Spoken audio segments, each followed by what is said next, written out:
O programa que será exibido a seguir é de total responsabilidade de seus produtores e idealizadores. Boa noite, vamos aos destaques do Jornal da Fonte. Família de garoto assassinado clama por justiça. O crime aconteceu há 1 ano e até agora os assassinos não foram punidos. Prefeito Paulo Garcia anuncia nomes que vão compor a equipe de secretários da administração de Goiânia. Detran promove mais uma operação Balada Responsável. E ainda, moradores do setor Buriti Sereno reclamam que o bairro está abandonado pela administração do município. Mato Alto e ruas escuras deixam a população insegura. Quarta-feira, 29 de janeiro de 2014, o Jornal da Fonte já está no ar.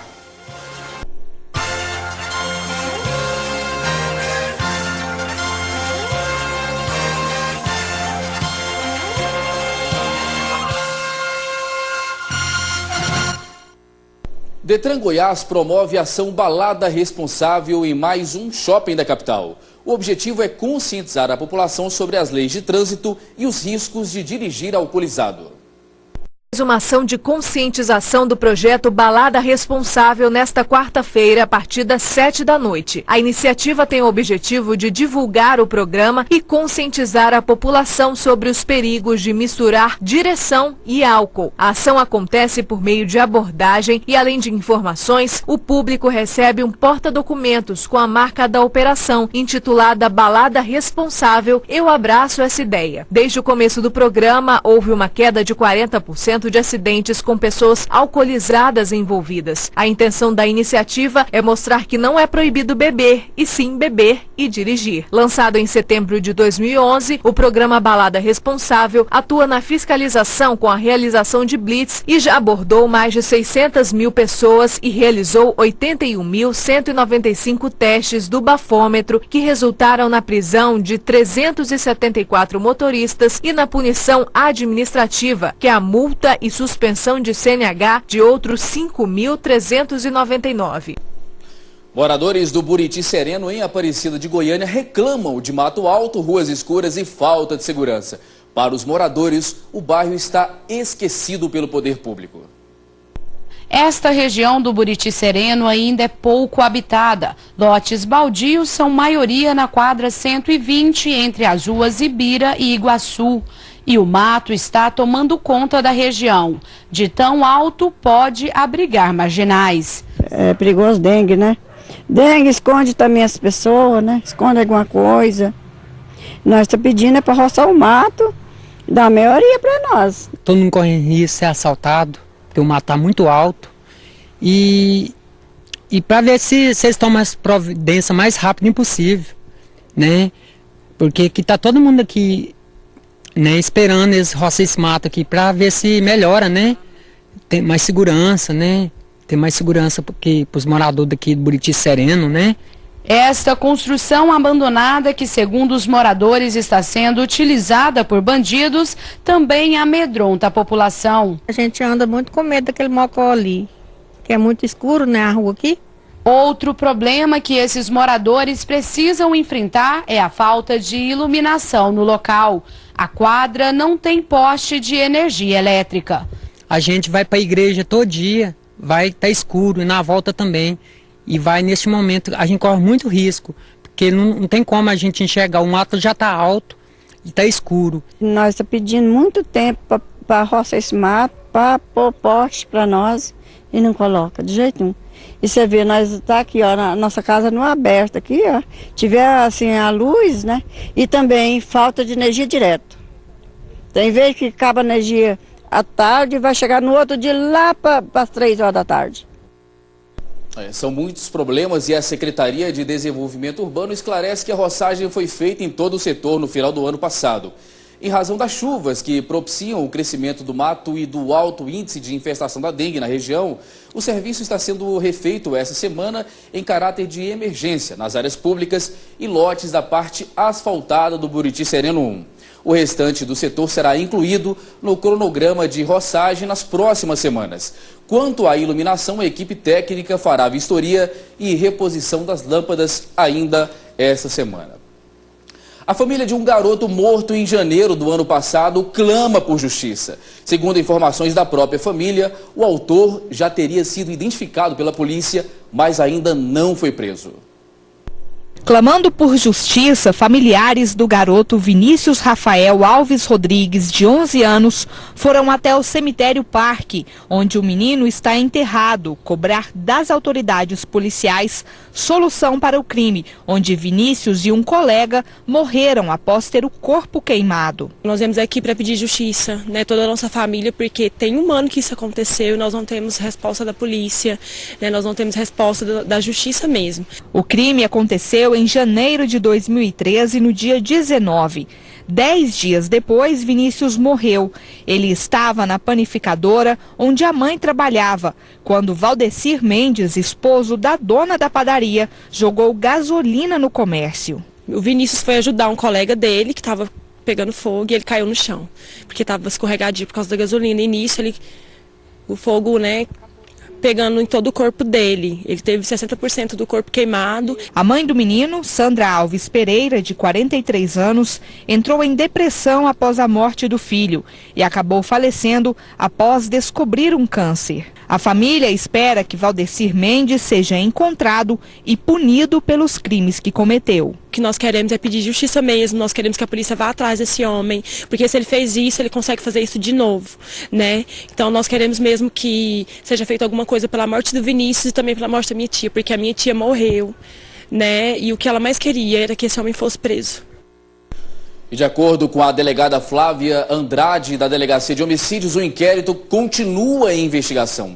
Flávia afirma que o suspeito ainda não foi encontrado e a delegacia lembra que a greve do ano passado prejudicou o andamento dos inquéritos e que casos como esse são inúmeros, melhor dizendo. Policiais da Delegacia Estadual de Veículos Automotores realizaram hoje a operação nos ferros velhos que ficam na região da cidade de Jardim Goiânia. Mais informações com Cristiane Rodrigues. Boa noite, Cristiane.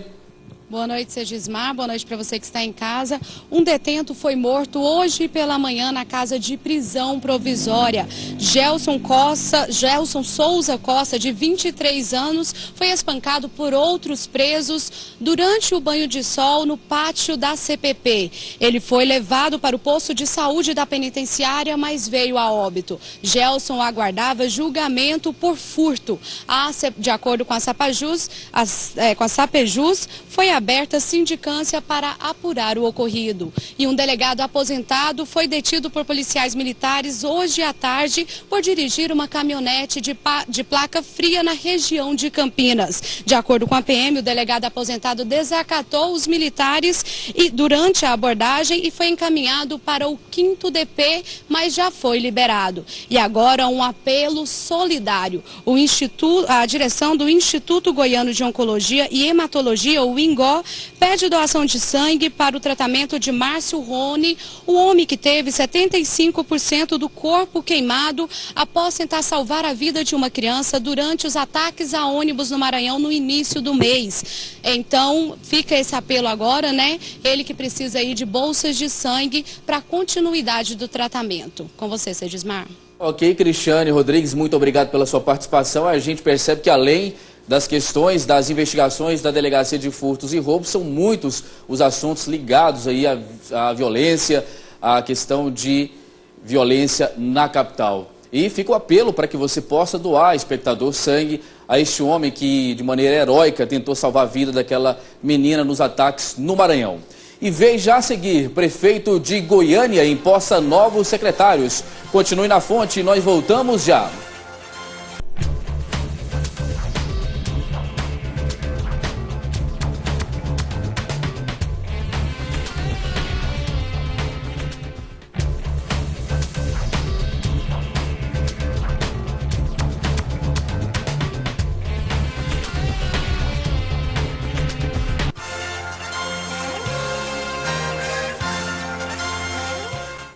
E o prefeito Paulo Garcia anunciou hoje os nomes que vão compor a equipe de secretários da Prefeitura de Goiânia. Alguns nomes foram realocados e outros chegam ao passo para ajudar o prefeito a cuidar da cidade. O anúncio foi feito durante esta prestigiada solenidade. O remanejamento, como o prefeito chamou, trocando titulares de pastas, foi necessário porque muitos vão disputar as eleições este ano. Osmar Magalhães, secretário de governo e que vai continuar na prefeitura, disse que o prefeito Paulo Garcia ficou satisfeito com o trabalho realizado por quem deixou a administração municipal. Tem que reconhecer o trabalho daqueles que estiveram até hoje, em todos os pontos, não tivessem exercendo com dignidade as suas funções, já teriam sido substituídos antes, mas o prefeito, com muita sabedoria, buscou nos quadros dos partidos, no quadro da sociedade, quadros que possam dar continuidade ao trabalho que vinha sendo realizado. Um dos novos integrantes da equipe é Cairo Peixoto, que assumiu a Secretaria de Finanças, pasta que ele já conhece, pois já conduziu esta pasta na década de 90. Cairo Peixoto diz que a função é desafiadora. É aumentar a arrecadação no município, esse é o desafio de qualquer secretário de Finanças, né? E sempre buscar o equilíbrio entre receita e despesa, né? O prefeito anunciou também os seguintes nomes: para a Comurg, Luciano de Castro; para a CMTC, Patrícia Veras; na Secretaria Municipal de Transportes e Mobilidade, José Geraldo Freire. O Birajara Abud, que estava na CMTC, vai comandar o projeto de implantação do BRT. Na Secretaria de Defesa Civil, Elton Magalhães. Na Habitação, Denício Trindade. Na Secretaria de Indústria e Comércio, o pastor da Igreja Fonte da Vida, Giovanni Bueno. Paulo César Fornazier vai comandar a Secretaria de Desenvolvimento Sustentável, fica com Paulo César Pereira. Na Secretaria da Casa Civil, Andrei Azeredo. Ivanor Florencio assumiu a Secretaria de Cultura e Reinaldo Barreto, que era até então secretário de Finanças, assumiu uma pasta extraordinária. E ainda falando sobre política, o governo do estado e a AGM lançam o 2º Congresso Goiano de Municípios. Um dos temas que deve nortear o evento é a dificuldade financeira enfrentada pelas prefeituras. O lançamento do 2º Congresso Goiano de Municípios aconteceu no Palácio das Esmeraldas na manhã desta terça-feira. Em discurso, o anfitrião, governador Marconi Perillo, assegurou estar ao lado dos municípios goianos para ajudá-los no que puder. Nós partiremos agora para a celebração dos convênios, dos contratos, para que até o mês de julho as liberações já tenham sido realizadas. O 2º Congresso Goiano de Municípios vai acontecer entre os dias 18 e 20 de março e vai discutir as boas práticas para a melhoria da gestão. O presidente da AGM destaca as principais dificuldades enfrentadas pelos municípios. São inúmeras dificuldades, mas especialmente para cumprir hoje as obrigações constitucionais, que é a questão da proporcionalidade da folha de pagamento. As prefeituras, de um modo geral, estão refém de uma lei arcaica, onde coloca como limite de gasto um percentual, 54% do limite de gasto da sua folha de pagamento. O custeio aumentou muito, as despesas, elas crescem muito mais, as questões previdenciárias, a questão da Lei 866, são inúmeras dificuldades que os gestores hoje enfrentam para cumprir com as obrigações legais. Dificuldades que são compactuadas pela maioria dos prefeitos, entre eles o de Hidrolândia, na região metropolitana de Goiânia. Nós temos muitas dificuldades hoje porque os repasses são mínimos que o governo federal tem repassado para os municípios. O deputado federal Valdivino de Oliveira, que já foi secretário de Finanças em Goiânia, tem a fórmula para ajudar os municípios. Uma reforma tributária, uma melhor distribuição dos recursos da União via fundo de participação dos municípios, quem sabe incluindo no fundo de participação os recolhimentos das contribuições que o governo não coloca, mas o fato é que nós precisamos de drenar mais recursos da União para os municípios. Visando garantir o direito dos trabalhadores e fazer cumprir a lei, a Superintendência Regional do Trabalho aumentou consideravelmente o número de fiscalizações e autuações realizadas a empresas de diversos segmentos econômicos em todo o estado. Se comparado a 2012, o número de autuações realizadas pelo órgão teve um acréscimo de 43% em relação ao ano passado. E para falar sobre esse assunto, eu converso agora com o Superintendente Regional do Trabalho e Emprego em Goiás, Arquivaldo Bitts. Doutor Arquivaldo, boa noite, é um prazer recebê-lo novamente aqui no Jornal da Fonte. Boa noite, Cesmar, boa noite, ouvintes da Fonte TV. Bom, doutor Arquivaldo, não foi só o número de fiscalizações que cresceu, também o número de autuações, não é isso? Especialmente o número de autuações, né? No ano anterior, 2012, nós verificamos, imputamos 8.862 autos de infração. No ano passado, chegou-se a 12.934, um aumento de 48,9%, quase 50% na quantidade de autos de infração no ano de 2013 em relação a 2012. Agora, na opinião do senhor, ao que se deve essa diferença aí discrepante, né, gigantesca, de 2013 para 2012? Olha, nós temos um quadro de auditores fiscais bem limitado, né? E não aumentou a quantidade de auditores fiscais. O que efetivamente aconteceu é que a metodologia de trabalho aplicada foi uma metodologia onde procurou-se buscar aquelas empresas que têm mais incidência de infrações trabalhistas e também uma parceria junto a entidades sindicais, ao Ministério Público do Trabalho e também aquelas questões de reclamações trabalhistas feitas pelo trabalhador no nosso plantão fiscal. Agora, doutor Arquivaldo, quais foram os segmentos empresariais aí que mais apresentaram problemas, que mais tiveram denúncias nessas fiscalizações? Pois é, o segmento que teve maior quantidade de autos de infração foi a indústria, seguida da construção civil.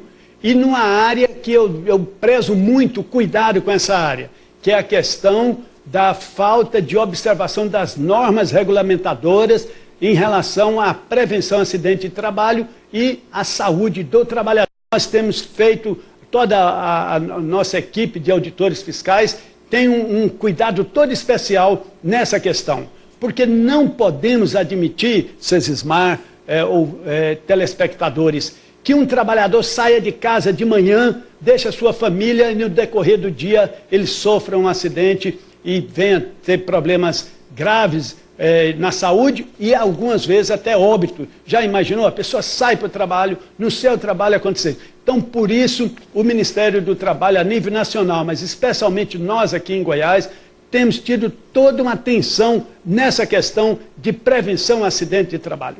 E são justamente, doutor Arquivaldo, dois setores aí em que existe um risco eminente de acidente de trabalho, né? A parte da indústria com seu maquinário, entre outras questões, a parte da construção civil. Em alguns locais, vocês, durante as fiscalizações, detectaram que está faltando o chamado EPI, equipamento de proteção, para o trabalhador? Também isso, né? Mas a gente precisa de registrar uma coisa, Cesmar. Há 23 anos atrás, verificava-se óbitos, 35 óbitos por cada 100 mil trabalhadores. Nesse último ano, esse número caiu para algo em torno de 8 trabalhadores. Então, houve uma evolução considerável? Houve uma evolução considerável, né? 75%. Diminuiu em 75% a quantidade. Mas nós não estamos satisfeitos. Sabe o dia que nós vamos ficar satisfeitos? O dia que acontecer nenhum óbito no trabalho. Esse é o dia que nós vamos ficar contente e tudo. Enquanto acontecer um óbito, nós não podemos dizer que estamos satisfeitos com o resultado. É o que nós esperamos e até lá muita coisa deve ser feita.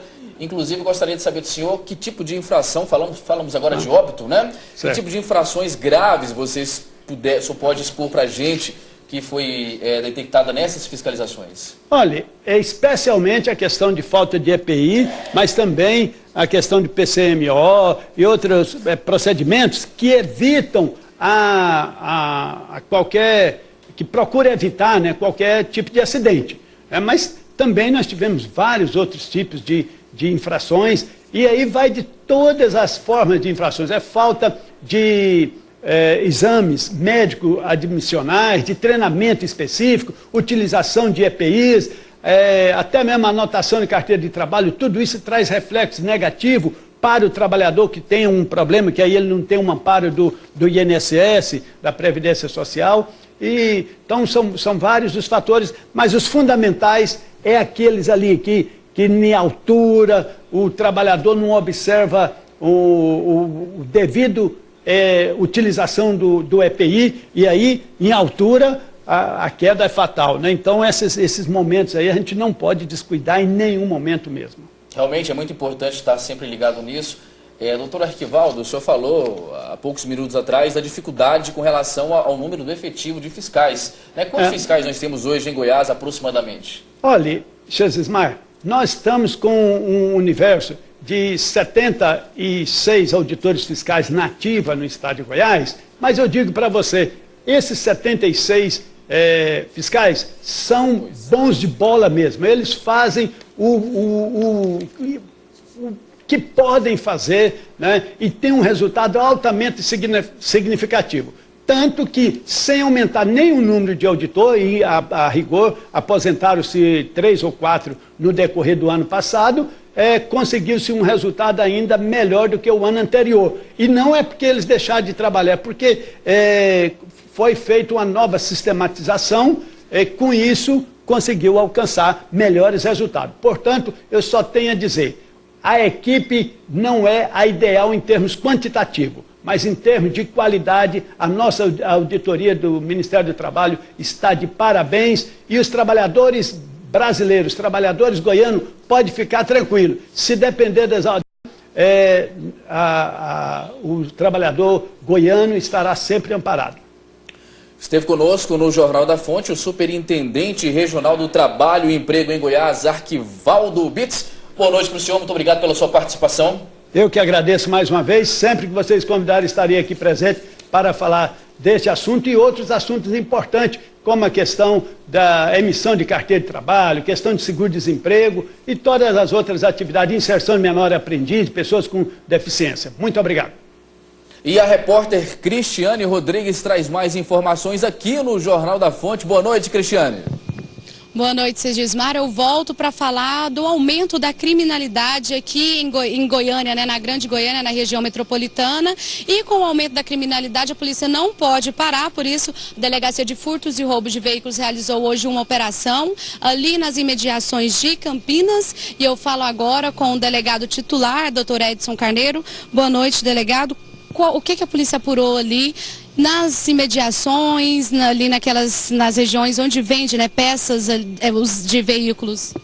Bem, boa noite. É o seguinte, a Polícia Civil preocupada com esse aumento de índice de furto e roubos de veículos, nós estamos programando diversas operações, além das investigações que estão sendo feitas por policiais da Delegacia de Furtos e Roubos de Veículos, nós estamos fazendo também as operações nos locais. E hoje nós descemos com toda a equipe, mais um pessoal da Guarda Municipal para poder fazer o mapeamento do perímetro lá, cercaram aquele perímetro, nós rodamos nas lojas que tem ali na Canaã, onde vende peças usadas, e lá nós conseguimos apreender várias pessoas, conseguimos prender em flagrante, conseguimos recuperar 2 caminhonetes, conseguimos recuperar tampão de caminhonete furtado, conseguimos prender pessoas que estavam foragidas da justiça e conseguimos prender algumas motos que estão sendo periciadas também e alguns outros veículos. Ou seja, realmente as pessoas estão roubando, furtando veículos e despachando algumas peças para aquelas lojas. E nesta época do ano, doutor Edson, o número de furtos e roubos a veículos tem aumentado? Olha, mesmo com as prisões que têm sido feitas pela Polícia Militar, pela Polícia Civil, que a gente, todos os dias, se for permanecer na furto e roubo de veículo, você vai ver que toda hora está chegando presos de roubos de veículos. Mas o que acontece? A legislação sendo branda, as pessoas voltam a delinquir e o aumento da participação de menores. E com isso, o que acontece? O índice aumenta, logicamente. Hoje, só dentro de Goiânia, nós temos 1.400.000 veículos rodando. No estado, tem 3.500.000 veículos rodando. Então, com esse aumento de veículos, a todo ano cresce o número de veículos rodando. E cresce também a participação dos menores e da reincidência, ou seja, as pessoas estão sendo presas, saem e voltam a delinquir. Então, o que acontece? Eles não acreditam mais que vão ficar presos. E com isso, aumenta o número de elementos para furtar e roubar e acaba arrebanhando outras pessoas que nem começaram a roubar, mas que vendo os outros roubando, ganhando dinheiro e não ficaram presos, ele acaba se incentivando e indo participar do crime também. No caso dos proprietários ali das lojas na Vila Canaã, eles foram autuados por quais crimes? Bem, os que foram encontrados com os veículos foram autuados por crime de receptação que está com produto de roubo e estão sendo autuados na delegacia nesse momento. Todos foram autuados. Na verdade, um que estava com droga e estava com o celular de uma vítima tomado em assalto ao veículo, foi autuado por crime de, além da receptação, também por tráfico de drogas. Os demais foram por receptação, por estar de posse de veículos roubados ou transplantados. Ou seja, os comerciantes insistem em utilizar uma nota fiscal única, sem identificação, querendo burlar a lei, ou seja, enganar a polícia de que aquele veículo que está ali pertence àquele veículo baixado. Não vamos acreditar mais nisso. Se não tiver especificado o número do chassis nas notas fiscais, estaremos prendendo e autuando essas pessoas. Existem outras formas que podem inibir com que essas peças sejam compradas por esses comerciantes? Olha, nós estamos conclamando, estamos fazendo um estudo no nosso serviço de núcleo de análise, seguinte, com os outros órgãos para que também nos ajude, não só a Polícia Civil. Por quê? Para que a gente possa fechar o cerco em cima dessas pessoas, para que eles possam estar, sim, comercializando peças que sejam lícitas. E muito bem poderia terminar, seria um fato tão fácil de resolver, que é o problema do ferro velho, mas as montadoras não sei se têm interesse ou não querem acabar. Por quê? Porque se todas as peças, componentes do veículo tivessem identificação, seria simples para a polícia trabalhar. Bastaria chegar no local, verificar a numeração que tem naquele componente, um capu, um teto, uma roda, nenhum desses componentes tem identificação. Jogaria o chassi e verificaria se pertence a um veículo roubado. Caso o fosse, prenderia a pessoa, porém não tem identificação. Então fica aquele jogo de gato e rato. A polícia sabe que é peças furtadas, mas não pode prender porque não tem prova suficiente. Eu já agradeço pela participação, doutor Edson. Queria que o senhor encerrasse dando um alerta aí aos motoristas, quais são os cuidados que eles podem ter para evitar furtos e roubos.